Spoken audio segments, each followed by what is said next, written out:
Good evening. You're now with me, Shalshmato, for TVS Nightline, and here are the headlines for tonight.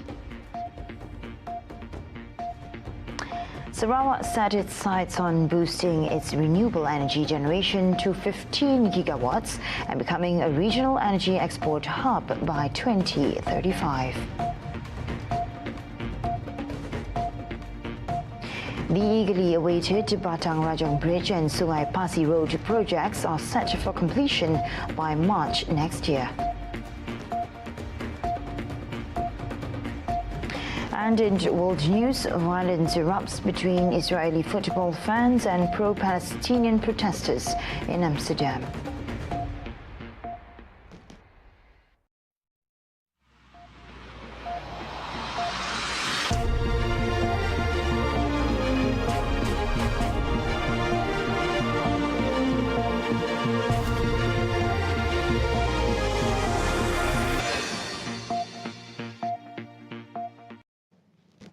We begin with this news. Sarawak has set its sights on boosting its capacity for renewable energy generation to 15 gigawatts by 2035. Sarawak Premier Dato' Peninggi Tan Sri Abang Johari Tudapeng said this long-term goal is part of the region's commitment to leverage natural resources and strategic policies to drive regional economic growth. I think what we do now is we have to have a long-term policy right up to 2035. Our target by 2030, we are able to produce 10 gigawatt, though our needs, the domestic need is very much less than that. So in other words, your surplus to be shared with our partners.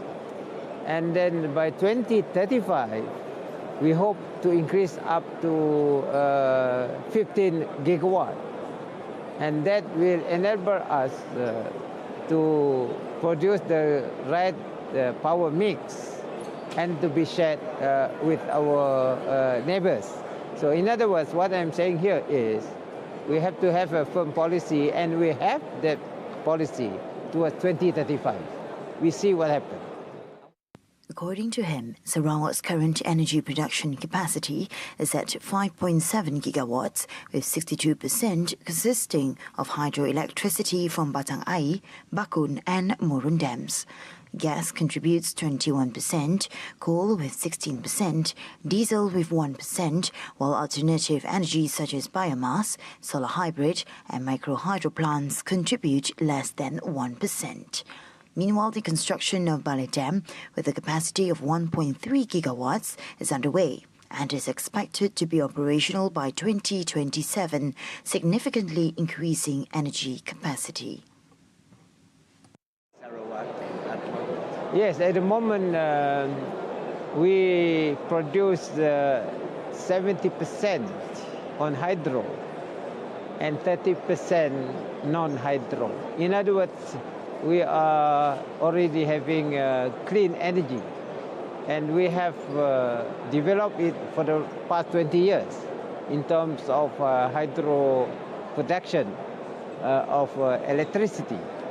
And because of our advantage, because we are in the tropics, we got a lot of rivers, and we make use of our strength there to produce clean energy, not only for Sarawak, but also we share through our what we call Borneo grid with our neighbors, Indonesia, Brunei, and the rest in Kalimantan. And how is that? In a similar development, Sarawak is in discussions to source 1 gigawatt of clean energy to Singapore by 2031. The project is a collaboration between Sarawak Energy and Sembcorp Industries, involving the construction of a 700-kilometre subsea cable, which will be managed by Singapore and is expected to take 6 to 7 years to complete.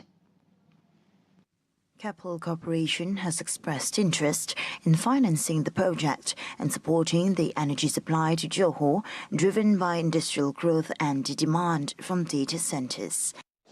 And there is what we call common zone, economic zone between Johor and Singapore. And they have, of course, engaged with us whether we can supply power to Johor, because Johor now depends on solar energy, which sometimes, there is a problem of consistency. But we are working out how best for us to help Johor, or Peninsular Malaysia for that matter, in terms of clean energy supply. Sarawak recently entered into a partnership with Abu Dhabi energy company Masdar, a renowned energy company from Abu Dhabi, to develop floating solar installations at the Murum hydroelectric plant. This joint effort between Masdar, Sarawak Energy and Petronas subsidiary Jintari aims to generate up to 1 gigawatt of solar energy. Achieving such a target would be a monumental breakthrough, considering that the largest floating solar project to date is approximately 320 megawatts in China. Attaining 1 gigawatt via floating solar farms would not only establish a new benchmark, but would also significantly enhance Sarawak's renewable energy supply. Sarikit residents wait for a new route to Tanjung Manis will soon be over, as the BATANG RAJANG Bridge and SUNGAI PASI Road project are scheduled for completion by March next year.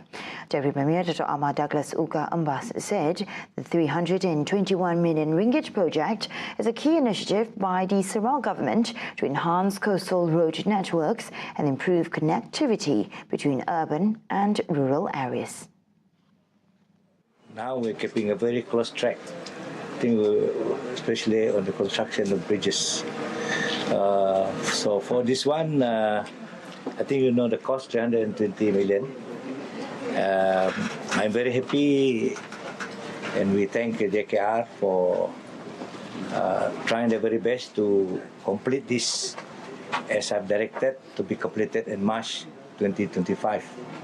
So they have do the work program to make sure that this bridge and the road, about 17 kilometers altogether, will be completed by March 2025.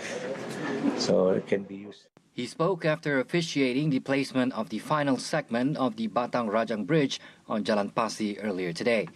Uga noted that this high-impact project will greatly benefit the local community and is expected to significantly boost the socio-economic landscape, especially in the agriculture and commercial sectors. In addition, he said the project reflects the government's continued commitment to providing essential facilities, particularly for rural communities.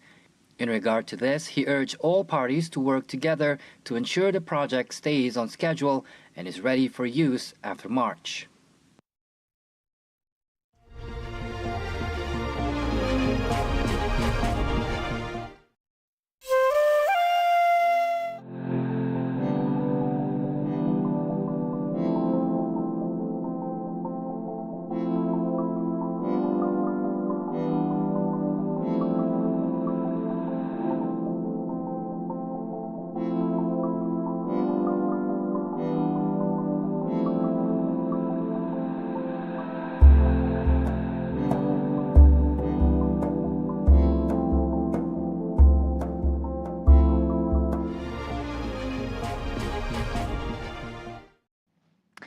Welcome back.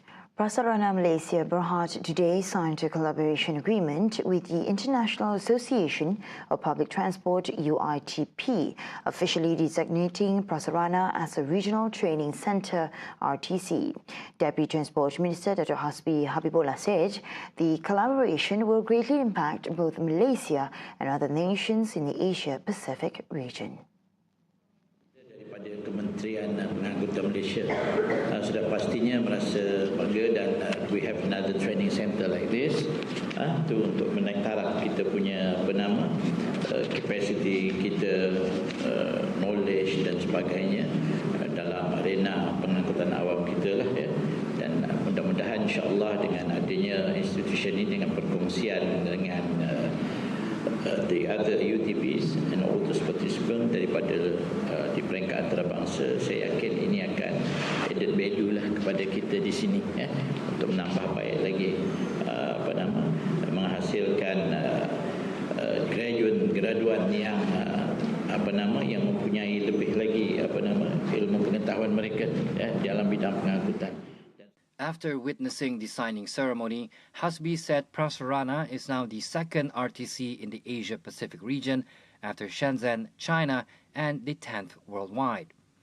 According to Hasbi, the initiative, combined with knowledge sharing among UITP's global participants, would enhance Malaysian skills and produce graduates well-equipped for the transport sector.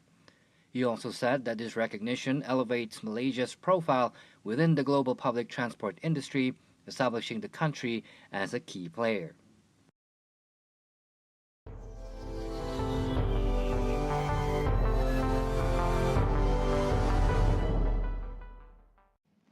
And now on to world affairs.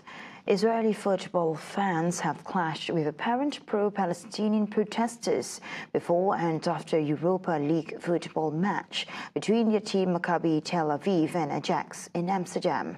According to media reports and officials, the violence flared outside the Johan Cruyff Arena on Thursday night, the city's main arena, and Ajax Amsterdam's home stadium, which won the match 5-0. Palestinian and Israeli media reports suggested the violence erupted between Ajax and Maccabi Tel Aviv fans when Israeli supporters damaged Palestinian flags in the city. Media reports said numerous fights and acts of vandalism had occurred in the city center and that a large number of mobile units and reinforcements were called in. Dutch Prime Minister Dick Schoof said he followed the news of the fights with horror, adding that the perpetrators will be tracked down and prosecuted. A Dutch police spokesperson said at least 57 people were arrested after the match, without providing further details. Meanwhile, Israel's Ministry of Foreign Affairs said 10 Israelis were injured and 2 were missing after the clashes, as Prime Minister Benjamin Netanyahu's office said planes would be sent to bring back its citizens. And China's top lawmakers have approved a proposal to increase the debt ceiling for local governments by $840 billion. State broadcaster CCTV described the move as China's most powerful debt reduction measure in recent years, adding that it would free up space for local governments to better develop the economy and protect people's livelihood. 这6万亿元债务限额分3年安排，2024到2026年每年2万亿元，支持地方用以置换各类隐性债务。 China on Friday unveiled some of its most ambitious plans in years to lift local government debt and boost its economy following a meeting of lawmakers eyeing the possibility of intensified trade tensions with the U.S. President-elect Donald Trump. Policymakers voted to swap their hidden debts, defined as borrowing for which a government is liable, but which is not disclosed to its citizens or to other creditors. Local governments in China face a ballooning debt burden of $5.6 trillion, raising worries about wider economic stability. And those were the updates on TVS Nightline. I'm Shol Shmato. Thank you for watching and have a good night.